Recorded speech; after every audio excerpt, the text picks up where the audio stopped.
또 오늘이 또 이렇게 한 해의 마지막 주 공동체 예배를 드리게 됩니다. 참 우리가 이렇게 반복되는 이런 삶 속에서 세월은 지나고 또 우리의 삶을 또 변화되고 또 여러모로 우리가 많이 인생에서 느끼는 것들이 참 많이 있습니다. 또 이렇게 주 안에서 다시 만나 뵙게 돼서 반갑습니다. 하나님의 은혜와 사랑이 여러분의 가정과 자녀들과 하시는 모든 일 위에 함께 하시길 주님의 이름으로 축원합니다. 아멘. 예전에 어릴 때에 저희 집에는 콩나물 시루가 있었어요. 콩나물 시루가 있는데 어린 나이에 이렇게 콩나물 시루에 이렇게 천을 이렇게 덮어놨거든요. 그래서 항아리 같은 건데 아시는 분도 있고 대부분 아시죠? 네. 그렇게 너무 태고적 얘기를 하는 것 같아가지고. 근데 저 어릴 때 너무 신기한 거예요. 이게 물을 부으면은 그 콩이 자라거든요. 자라서 어느 순간에 막 수북히 자라요. 그래서 그걸 뽑아 먹어요. 먹고 또 물을 부으면 또 자라요. 이게 너무 신기한 거예요. 물을 부는데 거기에 콩이 자라서 그걸 또 맛있게 먹고 또 물을 부으면 또 그렇게 되는 거예요. 우리가 콩나물 시루에 그냥 물만 부으면 저게 자랄까 생각하는데 그게 자라서 풍성하게 되는 겁니다. 제가 왜 이 이야기를 드리냐면은 우리가 매주 이렇게 드리는 공동체 예배 또 반복해서 드리는 이 어떤 하나의 이 예배 의식 그렇지만 아무것도 안 일어나는 것 같지만 우리가 이렇게 예배를 드리고 하나님을 찬양하고 말씀을 듣고 또 성찬을 나누고 또 교제를 나누고 하는 이 일련의 이 과정 속에서 하나님의 은혜의 빛이 은혜의 비가 우리에게 내려지고 우리가 알게 모르게 우리의 영적인 자람이 이루어지고 있다는 겁니다. 우리가 말씀의 축복 함께 할 텐데 올해 이제 마지막 이번 주는 또 읽을 것도 없어요. 근데 마지막으로 한번 우리가 외치도록 하겠습니다. 말씀의 축복 시작. 주의 말씀은 내 발의 등이요 내 길의 빛이니이다. 주의 말씀을 보게 하시고 듣게 하시고 깨닫게 하시고 지키게 하소서. 시작이 있으면 항상 마침표가 있는 거죠. 또 우리 인생이 태어났으면은 언젠가는 우리가 마지막이 있는 거죠. 근데 길면 길 것 같고 또 짧으면 짧은데 우리가 이 사이에서 무엇을 얻고 갈 것인가 우리가 아웅다웅하면서 살아가는데 참으로 여기에서 우리가 이 인생 가운데 무엇을 우리가 가지고 갈 것인가에 대해서 날마다 우리가 생각하며 말씀 앞에서 우리가 그것을 생각할 때에 하나님이 우리에게 참 소중한 것들을 많이 깨닫게 해 주시리라고 믿습니다. 그래서 오늘 먼저 여러분에게 시 한 편을 소개하겠는데요. 박태강 시인의 엄마의 손이라는 시를 여러분에게 소개해 드립니다. 엄마의 시, 엄마의 손. 거칠고 울퉁불퉁 핏줄 나온 손. 그 손을 만져보라. 거친 풍파의 삶을 위해 자식 위에 뿌린 땀이 뭉친 손. 그 손을 만져보라. 이젠 힘이 쇠진해 쭈글쭈글 주름진 그 얼굴 아름답고 인자한 그 얼굴 한번 만져보라. 세상에 몰아친 파도 몸 마음으로 맞고 자식 위에 정한수 떠놓고 빌든 그 얼굴 만져보자. 석양바람의 등불 마냥 마지막 깜빡이는 내 엄마. 그 손, 그 얼굴 다시 한번 만져보자. 나에게로 또 내 후대에 전해주는 인자하고 지혜로운 손. 겉으로도 평안한 어머니의 손. 시를 읽다 보면은 여러분들 참 많이 공감이 갑니다. 이 시의 시작이 너무 입체적이라 저는 또 읽으면서 마음이 참 아프더라고요. 거칠고 울퉁불퉁 핏줄 나온 손, 그 손을 만져보라. 언젠가 저희 어머니의 이렇게 손을 이렇게 보니까 딱 이 표현인 거예요. 살은 빠져 있고 그러다 보니까 핏줄이 많이 나왔고, 그러나 그 손으로 자식들 다 키우면서 온 몸과 마음으로 이 세상을 다 막았던 그 어머니의 손, 이러한 거친 손도 처음에는 아주 고왔겠죠. 곱디고 온 손이었을 겁니다. 거친 인생을 헤쳐나가고 모진 삶을 견뎌내면서 우리의 손은 그 세월의 흔적들이 이제 고스란히 남게 되겠죠. 많은 사람에게 회자되었던, 여러분 그 축구 선수 박지성의 발, 여러분 인터넷에 보면 사진 있잖아요.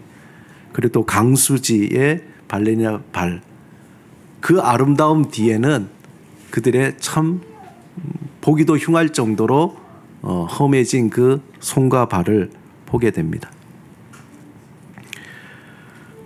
어디 손이나 발뿐이겠습니까? 거울에 비친 우리의 얼굴을 보면서 이렇게 보다 보면은 참 세월의 흔적들이 하나씩 하나씩 늘어나는 것들을 볼 수 있고, 그 주름 하나하나마다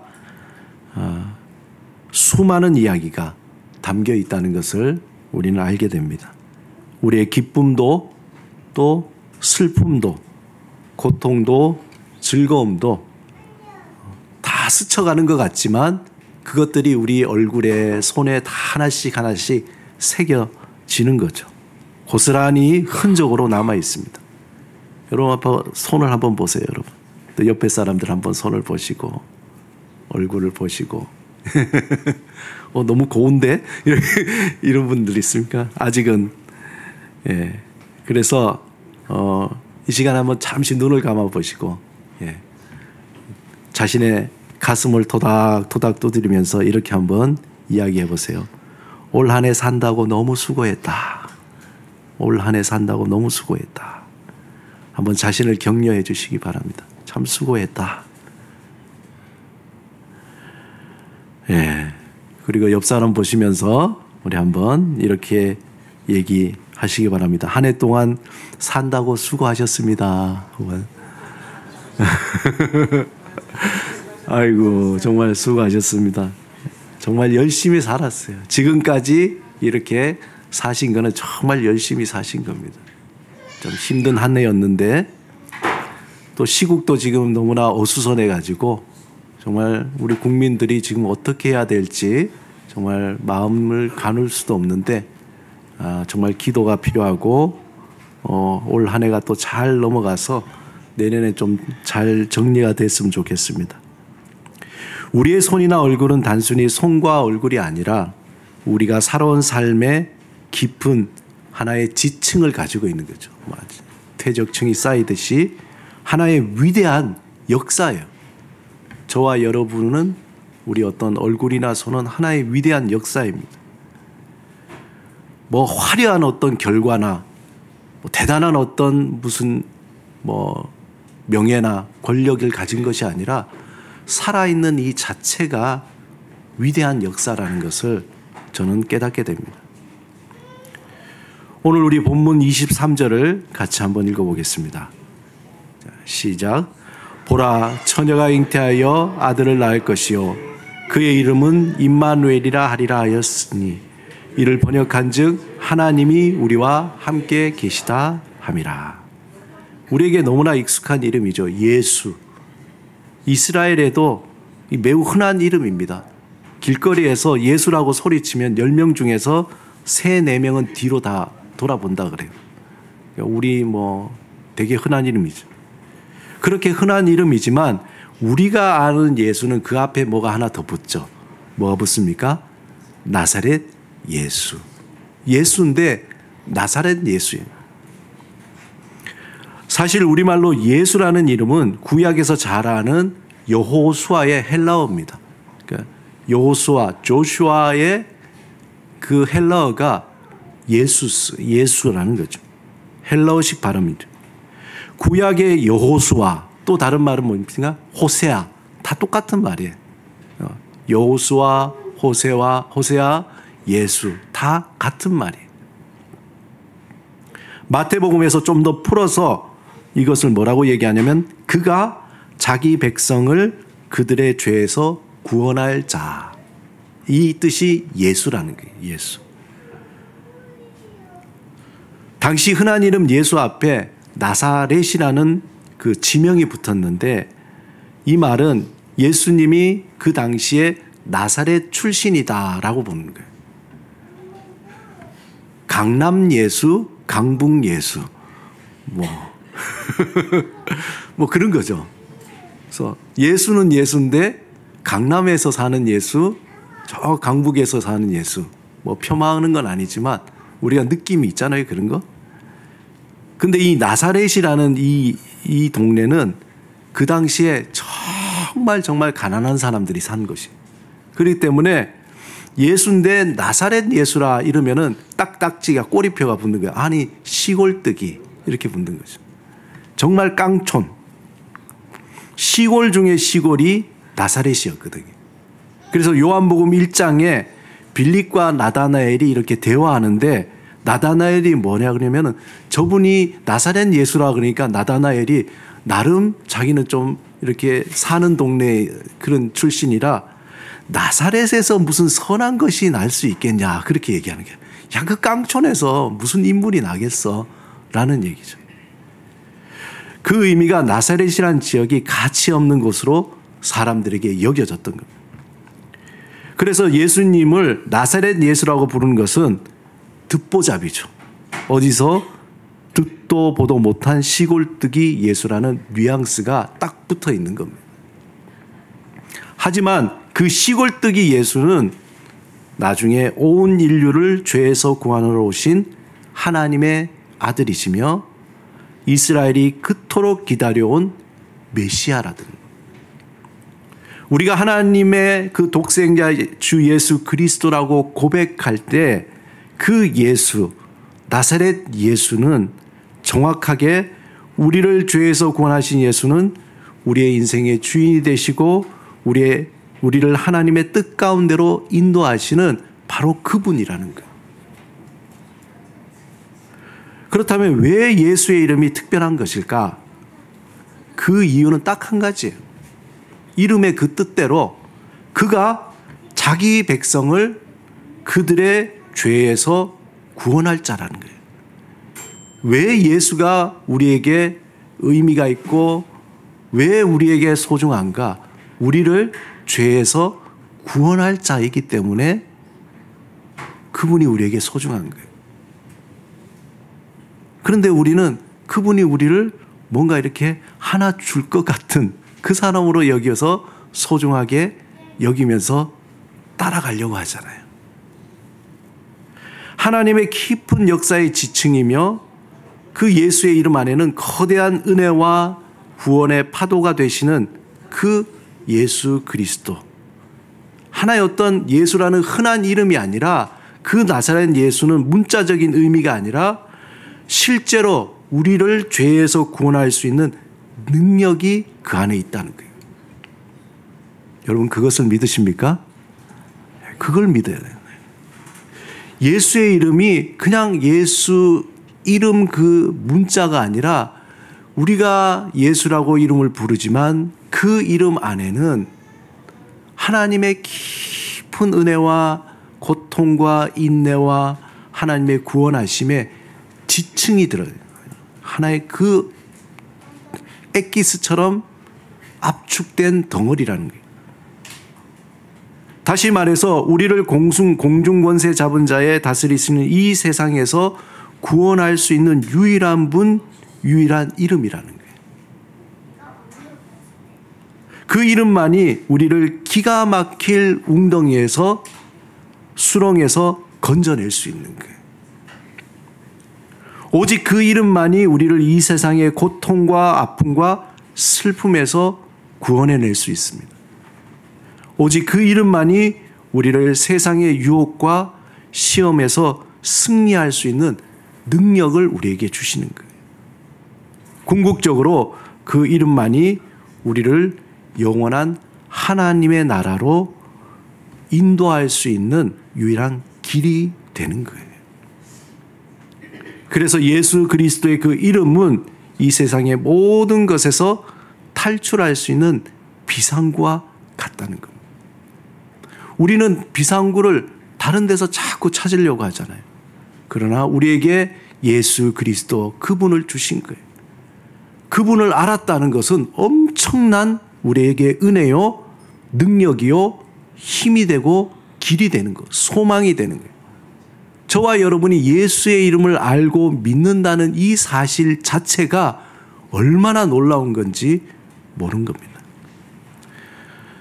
1929년 미국에 불어닥친 경제 한파로 인해서 정말 꿈 많던 청년 조지 쉬아라는 그 청년이 이제 학업을 포기할 수밖에 없었어요. 그는 대학을 이제 그만두게 된 거죠. 너무나 힘이 드니까. 그래서 뉴욕의 보험회사에서 일하면서 우연히 방송국 편성 부장인 프레드 알렌을 알게 됩니다. 얼마 후에 그는 MBC 라디오 프로그램에서 그가 가라 모세를 부른 그것이 큰 호응이 돼서 뭐 요즘 같으면은 갑자기 뭐라 그러죠? 노래 대회 같이 거기서 우승을 하게 돼가지고 하루아침에 인기 급상승하게 된 거예요. 그래서 그 조지는 갑자기 유명한 사람이 되면서 이제 돈을 많이 벌 기회가 생기게 된 거죠. 그러나 조지는 즉각 대답하지 않고 부모와 의논한 후에 그런 대답했어요. 이제 앞으로 자기가 가수의 길로 이렇게 들어서면은 엄청난 돈을 벌 수 있는 기회가 생겼는데 그때 그는 바로 예스하지 않고 그 어머니와 의논한 후에 대답하기로 했습니다. 그의 마음은 술렁이기 시작했고 이제 내가 뭔가 이룰 수 있겠다는 큰 희망을 부풀어 잠을 이루지 못하고 있을 때에 그때에 그의 어머니는 자기가 애송하던 시를 고요히 그 청년 조지에게 적어서 두었습니다. 그 시가 이 시인데 한번 제가 읽어보겠습니다. 금이나 은보다 차라리 주 예수를 가지리. 큰 재물을 갖느니보다 차라리 주 예수의 것 되겠네. 큰 집과 넓은 땅 갖느니보다 차라리 주 예수를 가지리. 못 박힌 손에 이끌림이 차라리 나으리라. 극심한 경제적 침체로 학업까지 포기 중단했던 조지는 이 기회, 정말 일확천금을 가질 수 있는 탄탄대로가 될 수 있는 이 기회를 꼭 잡고 싶었습니다. 그는 마음이 술렁이던 것이 넘쳐서 이제 이 시를 읽고는 번민과 고민에 가득 차게 됐어요. 주일 아침 교회에서 부를 찬송을 연습하고 있는데 그의 마음속에 어머니가 주신 그 시가 떠오르면서 그 순간 자기도 모르게 피아노를 치면서 노래를 부르게 된 거예요. 그 노래 가사가 바로 이것입니다. 주 예수보다 더 귀한 것 없네. 이 세상 부귀와 바꿀 수 없네. 영 죽은 내 대신 돌아가신 그 놀라운 사랑 잊지 못해. 세상 즐거움 다 버리고 세상 자랑 다 버렸네. 주 예수보다 더 귀한 것 없네. 예수 밖에는 없네. 우리가 아는 찬송가 94장의 그 원가사가 어머니가 조지에게 주었던 애송시였던 겁니다. 우리말로는 좀 다르게 번역되었는데 그 시는 매우 구체적으로 뭐라고 되어 있냐면 금은보다 차라리 주 예수를 가지리. 결단인 거죠. 사랑하는 여러분, 우리를 구원하시고 우리를 이 세상의 유혹과 시험에서 이기게 하시며 또 우리를 이 세상의 고통과 슬픔에서 벗어나게 하실 그 이름은 예수 그리스도입니다. 하지만 불행하게도 이 세상은 예수의 이름에 1도 관심이 없어요. 많은 믿는 자들이 점점 예수의 이름에 관심이 없어지고 있습니다. 서서히 세상에 더 귀하고 좋은 이름이 있다고 여기저기 다 떠나갑니다. 우리에게 주 예수보다 더 귀한 이름은 없습니다. 오직 예수 그리스도만이 우리를 진실로 살릴 수 있는 구원자가 되십니다. 2024년 한 해의 마지막 주일 예배를 우리가 드리고 있습니다. 여러분에게는 마음에 무엇이 남아 있습니까? 올 한 해를 다 지나면서 걱정과 근심과 낙심과 상처와 수많은 것들이 있겠죠. 또한 어떤 사람들은 정말 기대와 생각했던 것보다 더 좋은 일들이 또 남아있을 수도 있습니다. 우리가 생각했던 것처럼 일이 이루어지지 않아서 너무 속상할 때가 있습니다. 우리가 가지고 싶었던 것을 가지지 못해서 너무나 서운할 수도 있습니다. 우리가 이루고 싶었던 것을 이루지 못해서 후회할 수도 있습니다. 그래도 다 괜찮아요. 만약 우리 마음속에 예수 그리스도 그분이 우리의 구원자이시며 우리의 인생의 주인이시고 우리의 모든 것이라고 여러분들이 고백한다면은 여러분들은 모든 것을 다 이루신 분입니다. 더 이상 더 다른 것이 필요가 없습니다. 예수 그분 한 분만으로 충분하다는 겁니다. 오늘 마지막 올 한 해에 우리 주일 예배를 드리면서 다시 한번 우리가 놓치지 말아야 할 것은 다른 것 다 사라지고 다른 것 다 잃어버리고 다른 것 다 놓쳐버려도 오직 예수 그리스도를 믿는 그 믿음, 주님만을 붙들며 올 한 해 마지막을 대미의 장식으로 끝까지 나가는 저와 여러분이 되시기를 주님의 이름으로 축원합니다. 이 시간 다 같이 한번 기도드리겠습니다.